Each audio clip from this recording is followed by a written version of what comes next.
Hello friends, कैसे हैं। देखिए, आज का जो टॉपिक है भारत की प्रमुख बहुउद्देशीय नदी घाटी परियोजना। अभी नदी घाटी परियोजना होता क्या है, साथ में ये भी जुड़ा हुआ है बहुउद्देशीय। बहुउद्देशीय के मतलब कि ऐसा कार्य जिसको एक उद्देश्य से नहीं बनाया गया हो, ढेर उद्देश्य हो, उसमें ज़्यादा उद्देश्य हैं। जैसे बहुउद्देशीय कहने का तात्पर्य यह है कि यदि नदी पर बांध बनाया जाए तो नदी पर बांध बनाने का सिर्फ एक ही मकसद नहीं होता है। उसे देखिए क्या क्या फ़ायदा है। बिजली उत्पादन किया जा सकता है, नहर निकाल के सिंचाई किया जा सकता है, इसके साथ साथ वो घूमने वाला जगह भी बन जाता है, यानी टूरिस्ट भी आने लगते हैं घूमने के लिए। इसके अतिरिक्त मत्स्य पालन आदि भी उसमें आदि को भी बढ़ावा मिलता है। ये सारी चीज़ें बहुउद्देशीय नदी घाटी परियोजना में होते हैं।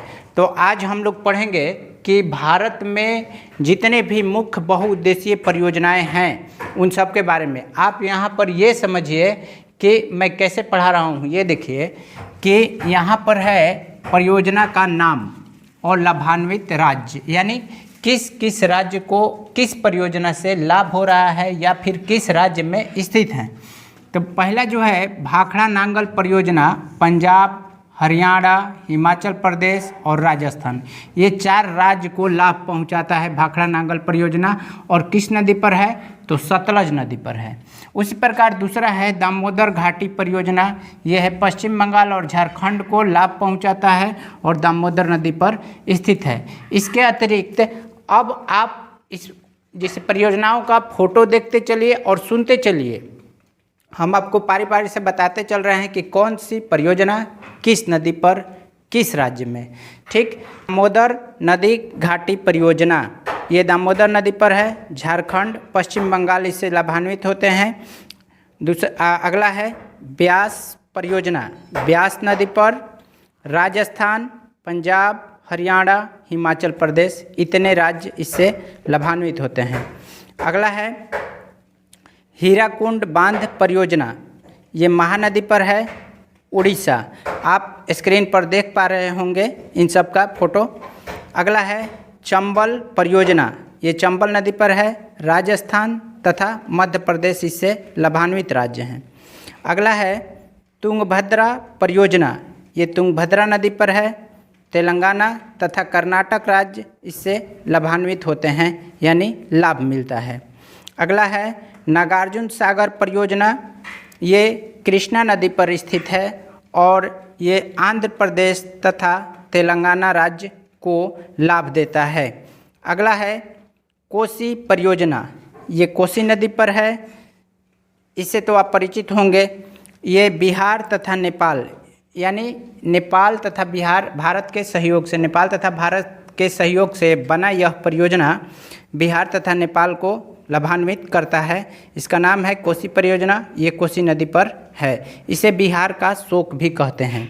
अगला नदी परियोजना ये गंडक नदी पर है, इससे लाभान्वित राज्य हैं जो वो है बिहार और नेपाल। नेपाल देश है, साथ में बिहार भी इससे लाभान्वित होता है। अगला है फरक्का परियोजना, ये गंगा और भागीरथी पर है, पश्चिम बंगाल इसे लाभान्वित होता है। इसके बाद में उकाई परियोजना, ये इम्पोर्टेंट है परीक्षा की दृष्टि से। उकाई परियोजना ताप्ती नदी पर है और इससे गुजरात राज्य लाभान्वित होता है। ठीक है, अगला है महानदी डेल्टा परियोजना, महानदी पर है, उड़ीसा राज्य को लाभ देता है।